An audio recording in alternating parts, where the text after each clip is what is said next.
पहले जाइब हम मंदिर के गेट पर, तोरा जोर रील बना के डालब नेट पर।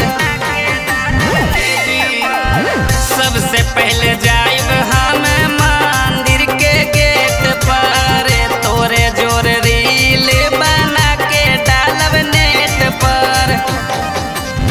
बीरजस बिहारी धीरज आवे के हको, बीरजस बिहारी धीरज